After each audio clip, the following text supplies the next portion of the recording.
नुकसान पहुंचाने की बिजनेस को, ताकि हम टैक्स न भरे और मजीद नुकसान में डूबे। अच्छा, तो ये भी इल्जाम अब तुम मेरे ऊपर लगाना चाह रहे हो हैं? हाँ, मैं विलन हूं ना, मैं विलन हूं। मैं ही सबके हक बैठ के खा रहा हूं, बाकी सब तो नेक बने घूम रहे हैं। मैं नहीं चाहता कि ऑफिस के लोगों को हमारे घर की बातें मालूम हो। ये अच्छी बात नहीं है। और आखिर ये सब कुछ पता करके तुम अपना वक्त जाया कर रहे हो, कोई फायदा नहीं है। सारे सबूत हबीब के खिलाफ हैं, उसी ने की है चोरी।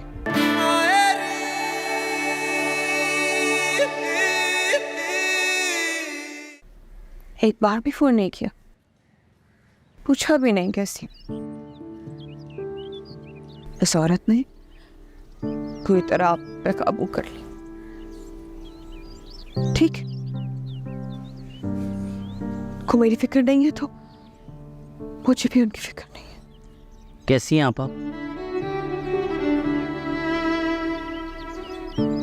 कैसे देख रही हूँ जमशेद?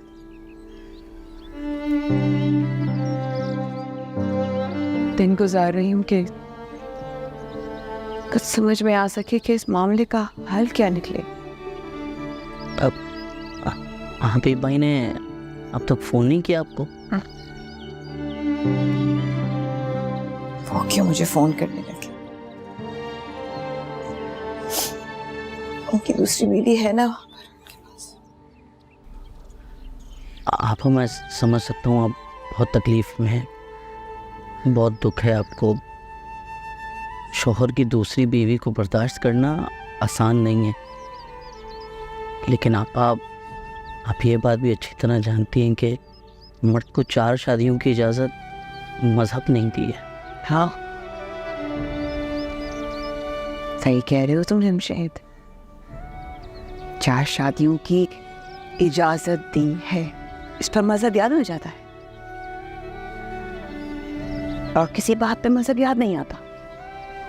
2 वक्त की रोटी खिलाना, 2 जोड़े कपड़े पहना कर देना, वही सब करने से समझते हैं अपना फर्ज अदा कर दिया। मजहब की बात करते हो तो मजहब की बात सुनो। क्या मेरे नबी ने बीबी आयशा का घर के कामों में हाथ नहीं बढ़ाया? क्या मेरे नबी ने बीबी आयशा से मोहब्बत से बात नहीं की? उनकी छोटी छोटी ख्वाहिशें पूरी नहीं की? वो नाराज हुई तो उनको मनाया नहीं? नहीं, ये सब बातें मजहब की, सुन्नत की याद नहीं आती मर्दों को। 4 शादियों की बात, 2, 3, चाहे जितनी भी कर लो शादियां, इन मामलात में मजहब याद आता है। को याद रहता है तो क्या कि तस्लील करना,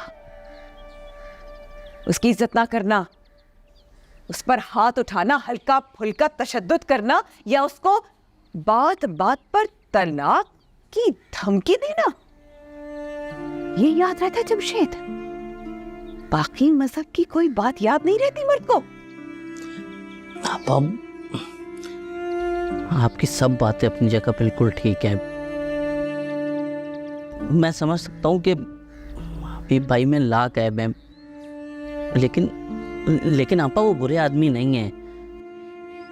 वक्त और हालात की वजह से उन्होंने बस कुछ गलत फैसले कर लिए। आखिर उन्हें समझाया जाए, थोड़ा वक्त दिया जाए तो वो ठीक हो जाएंगे। मुझसे ज्यादा जानते हो तुम इनको, मुझसे ज्यादा वक्त गुजारा है तुमने इनके साथ। इस शख्स ने कभी भी अपनी जिंदगी में एक बार भी माफी नहीं मांगी। माफी तो दूर की बात जमशेद, अपनी गलती पर शर्मिंदा तक नहीं हुआ। तुम समझाओगे इनको? आपा मुझे यकीन है वो ठीक हो जाएंगे। उन्हें आज तक किसी ने बैठ के समझाया ही नहीं है, तो मैं समझाऊंगा आपा उन्हें, और मुझे यकीन है सब ठीक हो जाएगा। आपा एक बात बताओ जमशेद, ये सब मेरे लिए कर रहे हो या अपनी बीवी के कहने पर? आप कैसी बात कर रही हैं आप? परेशान नहीं हो मेरे भाई। मेरी माँ के घर के दरवाजे ना बहुत दिन तक मुझ पर खुले नहीं है मैं चाहती, अरे अब आप क्योंकि मैं ज्यादा दिन यहाँ नहीं रहूंगी जमशेद। बस थोड़ा रुककर सांस लेना चाहती थी, समझना चाहती थी कि मुझे अपनी जिंदगी में अब करना क्या है। ज्यादा दिन नहीं रहूंगी यहाँ पे। और उसको बता देना जिसने तुम्हें ये समझा कर भी जाए ना, उसको बेतसल्ली दे देना कि मैं बहुत दिन यहाँ रहने नहीं वाली, जा रही हूँ यहाँ से, नहीं रहूंगी। आपा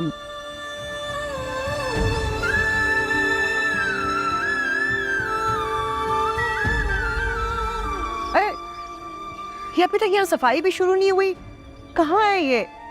आई नहीं अभी तक।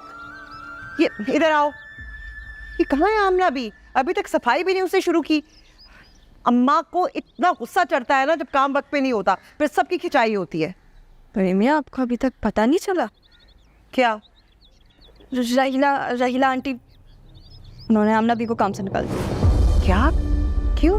कागजात वाली बात पर। मुझे देख के तो मुझे भी बातें सुनाने लगी थी, लेकिन बड़ी अम्मी वाकई आमना भी पे बहुत ज़्यादा गुस्सा किया उन्होंने। मुत्ती कौन है हमारे घर के मामलात में दखल अंदाजी करने वाली?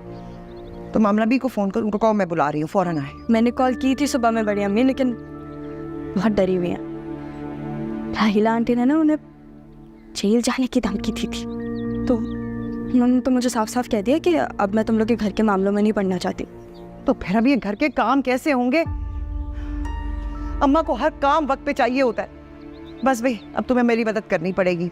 तुम सफाई शुरू करो, अम्मा ने तो जान निकाल लेनी हमारे लिए। बड़ी अम्मी, मैंने पढ़ना है। हाँ, मुझे पता है तुम्हें पढ़ना है, लेकिन अब क्या करें? आयशा तो है नहीं, तुम्हें मेरी मदद करानी पड़ेगी। तुम सफाई शुरू करो ना। हाँ, मैं किचन भी देखती हूँ और मैं सफाई में भी तुम्हारी मदद करती हूँ। अम्मा के कमरे से शुरू करना। हाँ,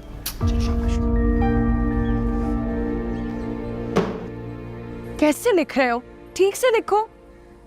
ओहो, यहाँ देखो, ऐसे थोड़ा गैप दो। अब लिखो। राइटिंग तो ठीक करो बेटा सलमान। सिमरा, दिखाओ कहाँ तक किया। चलो ये बंद करो सब, बाहर जाके ख़त्म करो काम को। चलो चलो चलो चलो, मैं आके देखता हूँ, चेक करता हूँ मैं।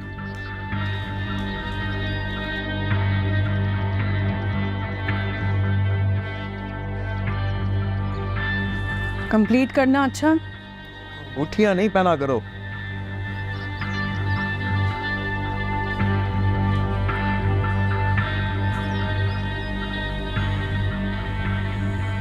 फराज साहब, आप जरा संजीदगी से नौकरी ढूंढे। ऐसे कब तक चलेगा? तुम्हें क्या लग रहा है क्या कर रहा हूँ मैं? फारिग बैठा हूँ। ये बिजनेस में जब तक आप इन्वॉल्व रहेंगे ना, तब तक नई नई स्कीमें आपके दिमाग में दौड़ती रहेंगी, और इन्हीं स्कीमों की वजह से ना आज सब कुछ छोड़ छाड़ कर हमें पाकिस्तान आके बैठना पड़ा। अब ताने मारोगी तुम मुझे? बात तानों की नहीं है। सब कुछ तो अच्छा भला चल रहा था, लेकिन आपकी तो लालच ही नहीं खत्म होती। तो तुम्हें ये लगता है कि मैं सिर्फ जो कुछ कमाता हूँ अपने लिए कमाता हूँ, सब कुछ अपने लिए कर रहा हूँ? हाँ, सर अपनी फरमाइशों की तरफ भी देखो। बच्चों को बड़े टॉप स्कूल में पढ़ाना है, पता है कितनी फीस होती है इन स्कूलों की, लेकिन तुम्हें तो कोई फर्क ही नहीं पड़ता। तुम्हें तो सिर्फ मुकाबलेबाजी करनी है, महंगे महंगे तोहफे देने हैं अपने दिखावे के लिए। एक तनख्वाह में सब पूरा नहीं होता बेगम। हाँ, सब हमारी गलती है, हमारा कसूर है। आपकी इज्जत रखने के लिए करती हूँ फराज साहब, ताकि आपकी इज्जत बनी रहे सबकी नजरों में। और अब तुमने मेरी इज्जत दो कौड़ी की कर दी है। अच्छा खासा सब कुछ हाथ में आ रहा था, सारा काम बिगाड़ दी। बस कर दे, खुदा के लिए बस कर दे। तो बात करना एक फजूल है। ठीक है, नहीं करता कुछ, करो अपनी मनमानी, सड़ती रहो, बैठी रहो अपने मायके में, और हबीब के बच्चों की तरह अपने बच्चों को भी उनका गुलाम बना के रख दो, ताकि सारी जिंदगी उनका एहसान माने। हम क्यों पड़े रहेंगे सारी जिंदगी इस घर में? ये आपका फर्ज है कि आप अच्छी नौकरी ढूंढे और हमें एक अच्छा घर लेके दे। वाह, बहुत आसान है। जैसे नया घर किराए पे लो तो पूरे साल का किराया एडवांस देना पड़ता है, सामान डालना पड़ता है उसमें। पता है शिफ्टिंग में कितना खर्चा होता है? लेकिन नहीं, तुम्हें क्या परवाह है, बस लेक्चर दो। वो भी कौन सा सुन लेते हैं। गेम ही खेले।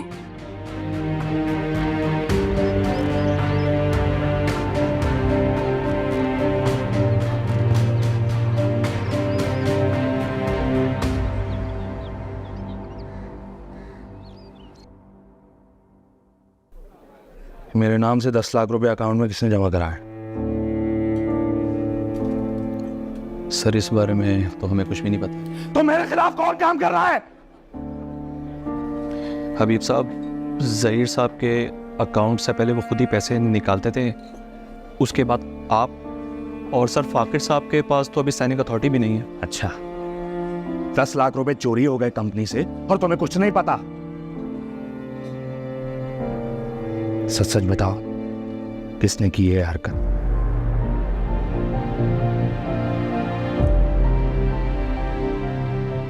सच बता दो, मैं कुछ नहीं कहूंगा। हाँ, बोलो। सर मैं वही आपसे अर्ज कर रहा हूँ कि सर बिल्कुल भी हमें नहीं पता इस बारे में।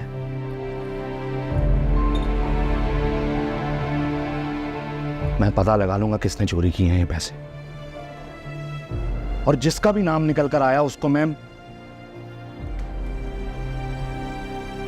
उसके खिलाफ कानूनी कार्रवाई होगी और अंदर जाएगा वो। समझ में आ रही है बात? आपके समझ में आ रही है? सुन लिया?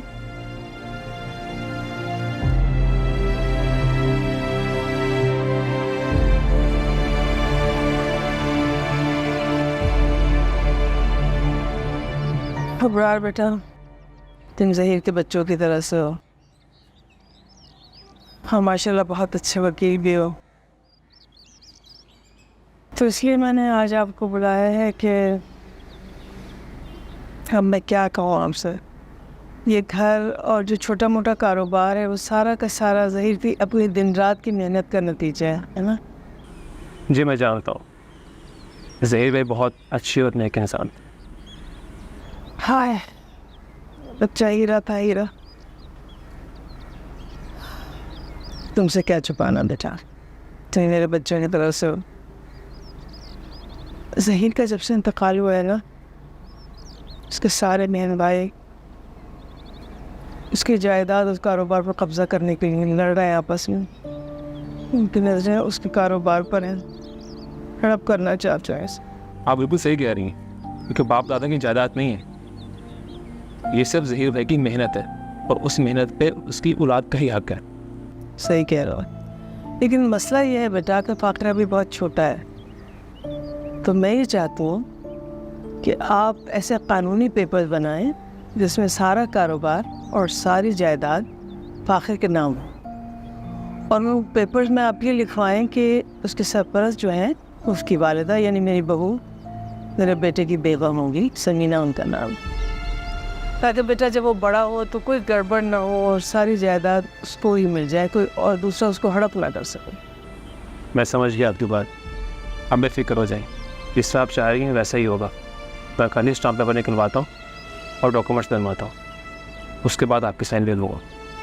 सही है, लेकिन एक बात का ख्याल रखना बेटा, कि मेरी मौत तक किसी को कानो कान खबर ना हो कि ये सारा कारोबार फाखिर के नाम हो चुका है कानूनी तौर से।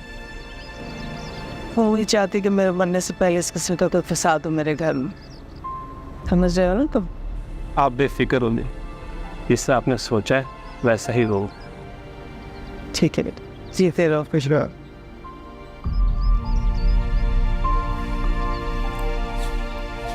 एडी, ये जल्दी से सफाई खत्म कर लो इधर किचन की, फिर मैं तुम्हारे साथ मिलके ना वो स्टोर भी साफ करा देती हूँ।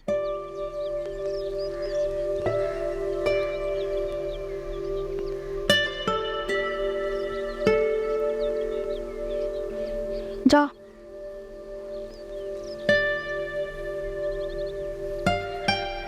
माँ ये सब क्यों कर रही है? हाँ? मासी कहाँ पे है? अरे भाई, मासी को जो निकाल दिया है मैडम ने, क्या करें? तो सब ठीक है, लेकिन एनी अकेले कर रही है ना ये सब कुछ।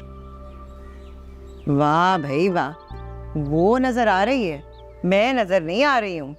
ठीक है भाई, यही होता है शादी के बाद। हाय, अरे भाई मासी है ये नहीं, आयशा भी नहीं है, तुम जानते हो, तो फिर कौन करेगा? मैं और एनी रह गए ना, घर का काम तो करना है, वो तो होगा। वो सब ठीक है, लेकिन ये दुनिया की आखिरी मासी तो नहीं थी ना, और मिल जाएंगी तो आप ढूंढे तो सही। हाँ हाँ, जब तक नहीं मिलती तब तक ही कर रहे हैं ना, जब मिल जाएगी तो फिर वो संभालेगी। अरे जवान बच्ची है, संभाल लेगी, चंद दिन की बात है। और ये बस मैं किचन का काम कर लूँ, फिर मैं भी लग जाऊंगी उसके साथ, हो जाएगा काम। ये सब थोड़ी कह रहा हूँ कि आप भी उसकी जाके मदद करना शुरू हो जाए। मैं तो चाहता हूँ आप लोग भी काम ना करें, कोई मासी नहीं ढूंढे, घर में रखे उसको। इतना आसान काम नहीं है अच्छी मासी को ढूंढना, चंद दिन तो लगेंगे ना। जब तक नहीं मिलती तब तक तो हम दोनों को ही करना पड़ेगा, कुछ नहीं हो सकता। अरे तुम जाओ, परेशान ना हो ना, ये हम लोगों का काम है, कर लेंगे। एक बात बताएं मुझे, हाँ, वो जो नई नवेली दुल्हन है जिन्होंने सबको निकाला, वो कहाँ है? वो क्यों नहीं करा रही सारा काम? जाओ, कह दो तुम छत जाओ, कहो उनको आके काम कराएं। जाओ तुम। जा रहा हूँ, आता हूँ शाम में।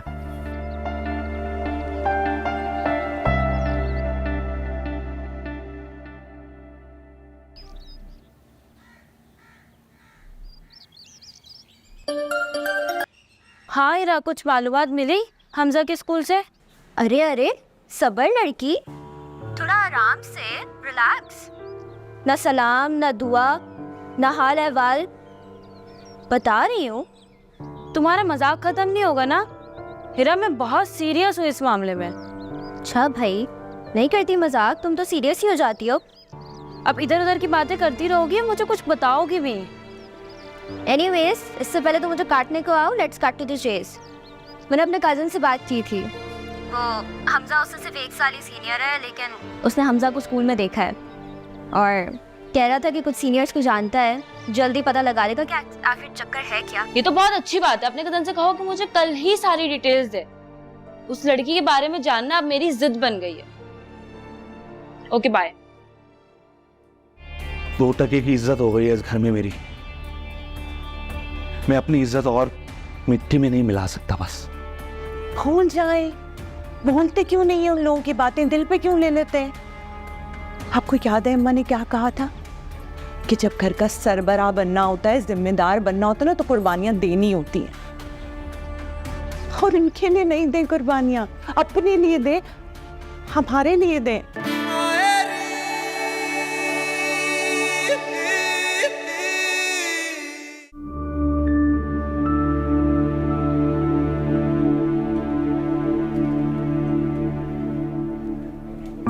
खुल के, सब्र के साथ, सुकून से मुझे बताएं बात क्या है। फाकिर साहब, मैं आपको एक चीज़ बताना चाहता था कि ज़हीर साहब ने जब से ये बिज़नेस स्टार्ट किया है, मैं डे 1 से उनके साथ काम कर, और इस कंपनी में जो भी हालात हैं वो मैंने देखे हैं। मुश्किल हालात भी देखे हैं और अच्छे हालात भी देखे हैं, लेकिन अब जो इस कंपनी में हो रहा है ना, वो ठीक नहीं हो रहा है। ना क्या चाह रहे हैं आप, जरा प्लीज खोल के बताएं ना। फाकिर साहब, एम्प्लॉयज़ का मोरल अभी डाउन है। इन्हें समझ में ही नहीं आ रहा है कि रिपोर्ट किसको करनी है। इस कंपनी का मालिक कौन है? आप अभी छोटे हैं, इनएक्सपीरियंट हैं।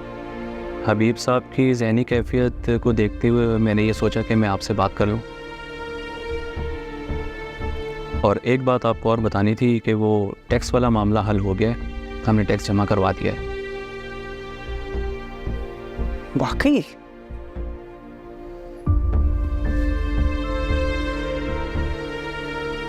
बहुत अच्छी बात है खामर साहब, आपको इस चीज़ का अंदाज़ा ही नहीं है आपने कितनी बड़ी मुश्किल हो गई हल की। और शुक्र है खुदा का, आपने ईमानदारी और मेहनत के साथ ही काम किया है। मैंने हमेशा जब भी बाबा से जो आपके बारे में जिक्र सुना, उन्होंने हमेशा आपकी तारीफ़ की और आज देख भी लिया मैंने। फाकिर साहब, सच कहूँ तो मुझे आपके अंदर ज़हीर साहब का नज़र आता है। आप बहुत आगे जाएंगे। हाँ, ये मुश्किल वक्त है। ज़हीर साहब ने हमें ऐसे बहुत सारे मुश्किल वक्त से निकाला है, और इंशाअल्लाह ताला ये भी वक्त निकल जाएगा। मैं आपके लिए दुआ करूँगा। खबर साहब हम सबको जो है वो मिल के आगे बढ़ना है, तो ये बिजनेस चलेगा। ये बिजनेस है तो हम हैं।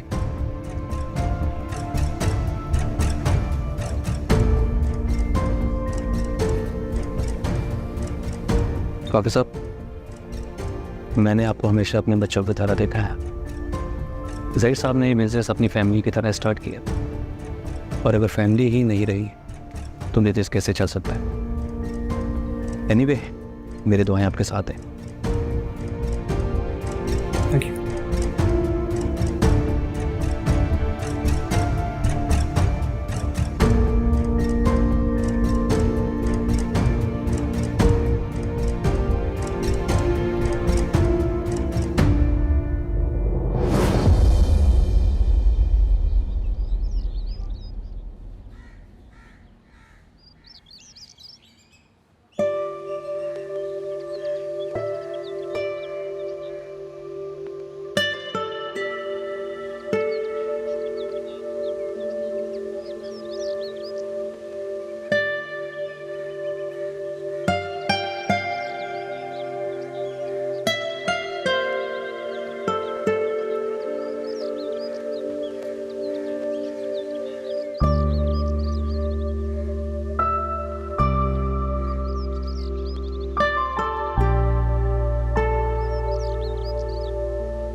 सो जाओ। सॉरी फ़ाखिर, मुझे पता ही नहीं चला तुम आ गए। अरे यार मैंने तुम्हें जगा दिया, थक गई होगी, तुम सो जाओ ना अभी।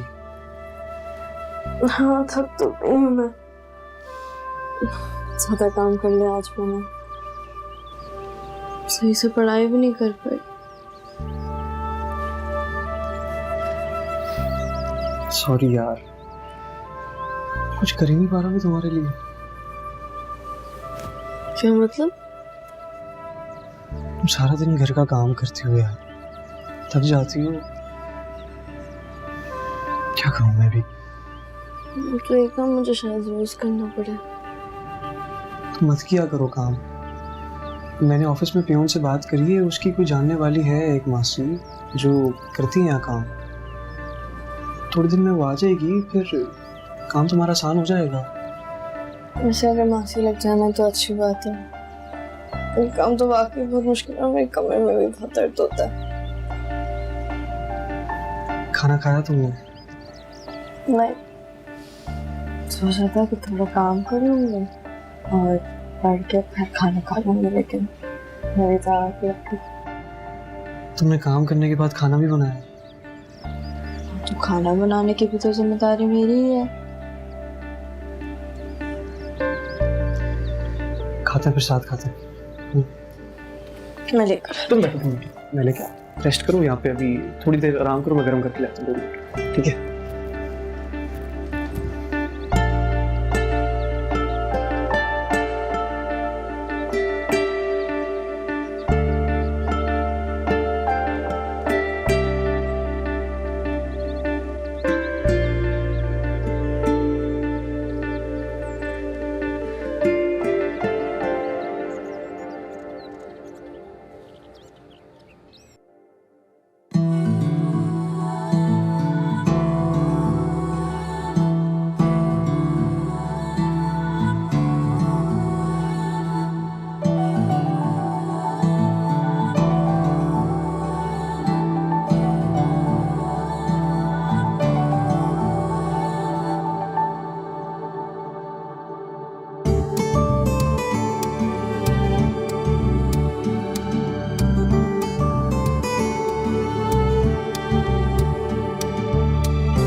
नहीं, तुमने सारी चीजें सही से रख ली थी ना, सब फिल कर लिया था ना?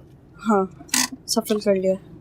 तुम जाओ सबमिट करवा दो सारी चीज़ें, मैं वेट करूँगा। यहाँ पे पता नहीं कितनी लंबी लाइन है यार। तुम मेरे साथ अंदर नहीं आ रहे? अंदर नहीं आ रहा यार, मैं वेट कर रहा हूँ तुम्हारा। तुम जाओ जल्दी से आ जाओ वापस। ठीक है।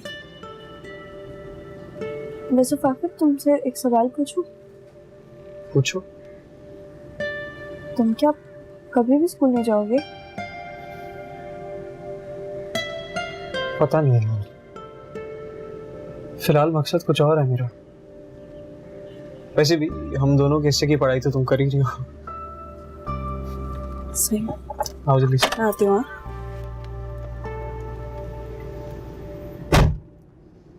Thank you so much sir. अब एनी तुम यहाँ? मुझे पता नहीं था हमारी ऐसे मुलाकात हो जाएगी। कैसी हो तुम? मैं ठीक हूँ, तुम कैसे हो? मैं भी बिल्कुल ठीक ठाक। और आगे का क्या सोचा है तुमने? मतलब पढ़ाई कंटिन्यू करनी है या बस ख़त्म? कंटिन्यू करूँगी मैं पढ़ाई, कोई मुझे रोक नहीं सकता। इनफैक्ट मैं कुछ फॉर्म्स जमा करवाने आई थी और सर्टिफिकेट्स लेने आई थी। आगे मैंने प्री इंजीनियरिंग के सब्जेक्ट्स चूज़ करने हैं। तुम वाकई में आगे पढ़ाई कर रही हो? दैट्स ग्रेट यार। सच बताऊँ तो मुझे भी यकीन नहीं हो रहा था, लेकिन सब फाकिर की वजह से हुआ है। अगर वो नहीं होता ना तो मैं आगे पढ़ नहीं पाती। मुझे सुन के बहुत अच्छा लगा तुम अपनी पढ़ाई आगे कंटिन्यू कर रही हो। और तुम क्या करोगे आगे? मैंने बिजनेस सब्जेक्ट्स उठाने का सोचा है। आगे एमबीए करने का सोच रहा हूँ। Let's hope for the best. It's amazing, ज़रूर करना चाहिए। ऑब्वियसली यार, ये पढ़ाई तो है जो हमारा फ्यूचर डिसाइड करती है। अच्छा मैं निकलती हूँ। हाँ चलो। फाकिर इंतज़ार कर रहा होगा मेरा। एनी? हाँ। Best of luck and take care. Thank you, you too. Thank you.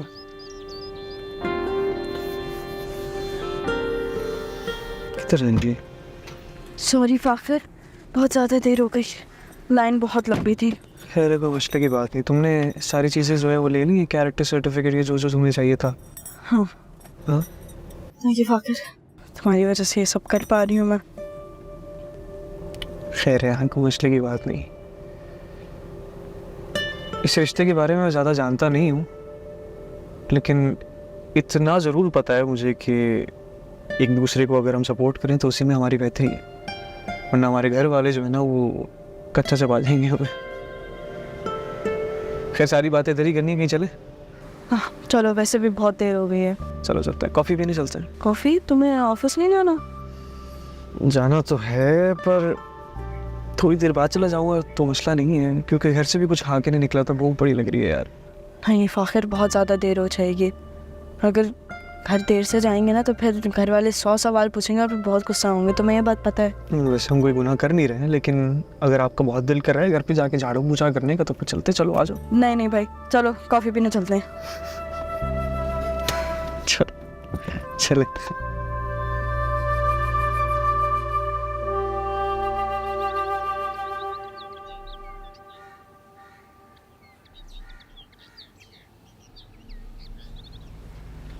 पापा, हाँ तुम पढ़ रही हो? सॉरी बेटा, मैंने तुम्हें डिस्टर्ब किया था। नहीं नहीं, मैं तो ऐसे ही पढ़ रही थी। कोई काम है आपको? मैं तो बस देखने आया था कि तुम्हारी तबीयत तो ठीक है। मेरी तबीयत तो ठीक है पापा, मुझे क्या होना है? दरअसल तुम्हारी अम्मी तुम्हें लेकर काफ़ी परेशान है। तो हर वक्त कमरे में रहती हो, खाना वक्त पर नहीं खाती, हमारे साथ बैठकर बात भी नहीं करती हो। बेटा सब ठीक तो है ना? जी पापा, अम्मी हाँ मैं कब परेशान हो रही हूँ और फिर वो आपको भी परेशान करती हैं। मेरे एग्ज़ाम्स होने वाले हैं और फिर कोई ट्यूटर भी नहीं है, तो मैं अपने कमरे में बैठ के पढ़ रही होती हूँ। चलो अच्छी बात है कि तुम पढ़ाई को लेकर सीरियस हो, लेकिन पढ़ाई के साथ साथ थोड़ा फैमिली को भी टाइम दिया करो। जी पापा। शाबाश, अब तुम अच्छे से पढ़ो, अब तुम्हें डिस्टर्ब नहीं करूँगा और शाम को बैठकर खूब बातें करेंगे, ठीक है? ठीक।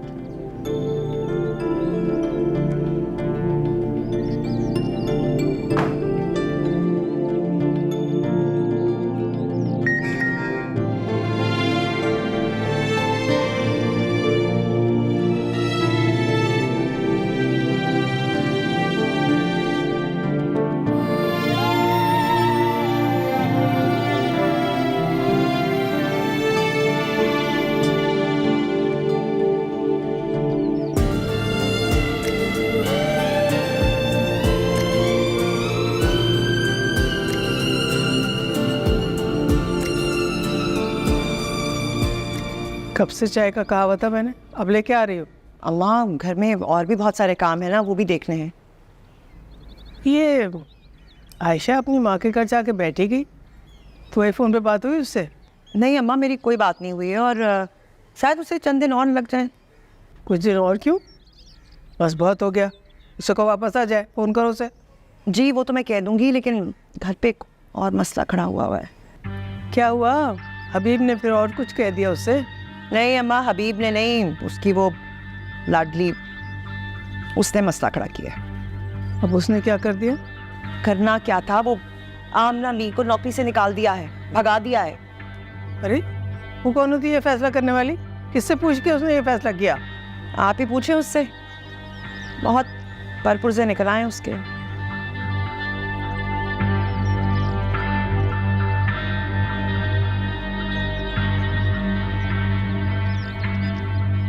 नाइला, मैं जा रहा हूँ ऑफिस के काम से, तुम खाना खा लेना, मेरा इंतज़ार नहीं करना, ठीक है? खा ही लूंगी, अकेली ही खाती हूँ खाना मैं, पर उम्मीद नहीं थी कि इस तरह का सलूक होगा मेरे साथ इस घर में। क्या मतलब तुम्हारा? मतलब ये कि बहुत अरमानों से लाए थे ना मुझे यहाँ, कि पता नहीं बहुत खुश रहूंगी मैं यहाँ पे। खाना तक तो खाता नहीं है कोई मेरे साथ, आपके साथ खा लेती हूँ तो आप ही चले जाएं। कुछ हैसियत नहीं है मेरी इस घर में वैसे अभी। तुम अपनी हैसियत की बात कर रही हो, मेरी इज्जत अफजाई देखी है इस घर में, इसके बावजूद शिकायत कर रही हो मुझसे? आपके अपने लोग हैं ना ये, आपके साथ जो करें वो और बात है। मैं तो बाहर से आई हूँ, मुझसे मोहब्बत से इखलाक से मेरे साथ रहेंगे तभी तो कोई अपनाइयत आएगी, सिर्फ गैरों वाला सलूक ही होता रहता है हर वक्त। अच्छा, तुम्हें मेरे घर वालों से अपनाइयत करके क्या हासिल हो जाएगा? मैं तो उनका अपना हूं, मेरे साथ क्या किया है उन्होंने देखा तुमने? सब खिलाफ हो गए हैं मेरे, और अम्मा को भी मेरे खिलाफ कर दिया है। मैं ये बात समझाती हूँ तो क्यों नहीं समझते आप? इनका मकसद है ये कि आपको ऐसा कर दें कि आप खामोशी से कोने में लग जाएं जाकर, ना कुछ बोले ना कुछ सुने, बस सर हिला के अपनी जिम्मेदारियां पूरी करते हैं रिश्ते के नाम पे। इस तरह क्या होगा, सारे मामलात से दूर हो जाएंगे, आपकी अहमियत खत्म हो जाएगी। उनका मकसद कामयाब ना होने दें, यही चाहते हैं वो। बड़े हैं घर के, जिम्मेदार हैं, साबित करें ये बात। उनको लगे कि वो जीत रहे हैं, लेकिन जीत आपकी हो हबीब। इतना आसान नहीं है राहिला।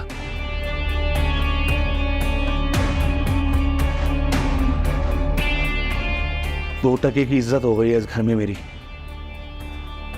मैं अपनी इज्जत और मिट्टी में नहीं मिला सकता। बस भूल जाए, बोलते क्यों नहीं है उन लोगों की बातें, दिल पे क्यों ले लेते हैं? आपको याद है अम्मा ने क्या कहा था कि जब घर का सरबराह बनना होता है, जिम्मेदार बनना होता है ना, तो कुर्बानियां देनी होती हैं। और इनके लिए नहीं दें कुर्बानियां, अपने लिए दें, हमारे लिए दें।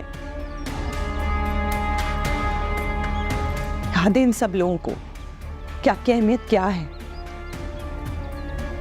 समझ रहे हैं आप? हाँ, और खा लूंगी मैं खाना अकेले, परेशान ना हो। इस तरह से मैं जाऊं या रुकूं? क्या चाय?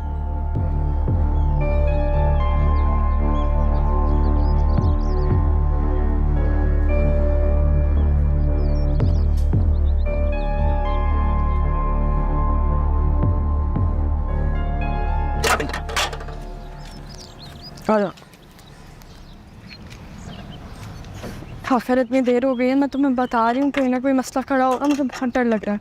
क्यों परेशान हो रही हो, टेंशन ले रही? चलो मैं वो साथ आ जाओ, चलो।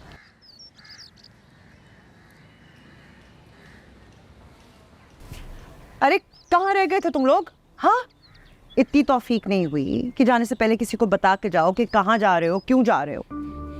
फोन भी नहीं किया। ये क्या तरीका है भाई? सॉरी बड़ी अम्मी। सॉरी क्या? इतनी गैर जिम्मेदार हो गई हो तुम्हें। माँ, हम एनी के स्कूल गए थे, कुछ उसको फॉर्म फिल करवाना था इंटर का, तो उसके डॉक्यूमेंट्स वगैरह कलेक्ट करने थे, इसलिए गए थे। अरे पागल हो गए तुम लोग। पता भी है अम्मा ने इसकी पढ़ाई से साफ इनकार कर दिया है, मना कर दिया है। और सच्ची बात है, जो हालात है ना, उसमें मुझे भी लगता है कि इसको पढ़ाई रोक देनी चाहिए। अरे घर की जिम्मेदारियां बढ़ती जा रही है, मैं अकेले नहीं संभाल सकती, लेकिन समझ ही नहीं आती। तुम तो अपना बचपना खत्म करो ना। इस पे बचपना क्या है माँ? अगर वो पढ़ना चाहती है तो हम क्यों उसको रोक रहे हैं इस चीज़ पे? मुझे तो यही समझ आ रही है कि क्यों मसले खड़े हुए जा रहे। क्या समझ नहीं आ रही? बात मसले की नहीं है, बात उस सोच की भी है जिसे तुम चाहते हुए भी बदल नहीं सकते। अच्छी तरह जानते हो तुम। बात सोच की नहीं, बात अहमियत की है, जो अम्मा आपको कभी नहीं मिली। बाबा से भी आपको यही शिकायत थी ना कि बाबा आपकी बात नहीं सिर्फ दादी की सुनते थे। तो वही साइकिल आप एनी के साथ क्यों रिपीट कर रही हैं?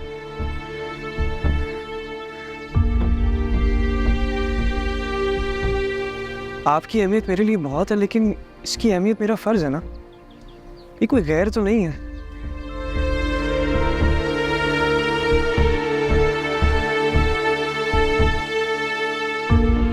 मैं तो सिर्फ बाबा का किया हुआ वादा पूरा कर रहा हूँ, और कुछ नहीं है। बाकी आपकी बात सर आंखों पर। सारी बातें एक तरफ, लेकिन इसको पढ़ाई की इजाजत इसी शर्त पे मिली थी ना कि घर की जिम्मेदारी भी पूरी करेगी, और मैं ये सब कुछ अकेला नहीं कर सकती। हाँ बड़ी अम्मी, मैं से वादा करती हूँ कि मेरी पढ़ाई की वजह से ना घर के कामों में कोई हर्ज नहीं होगा। अब जो काम कहेंगी मैं वो करूँगी, झाड़ू लगा दूंगी, पोछा लगा दूंगी, डस्टिंग कर लूँगी। आप जो करें, बस मेरी पढ़ाई को ना रुकवाएं। ठीक है, अब देख लेना, शिकायत का मौका ना देना। जाओ अब।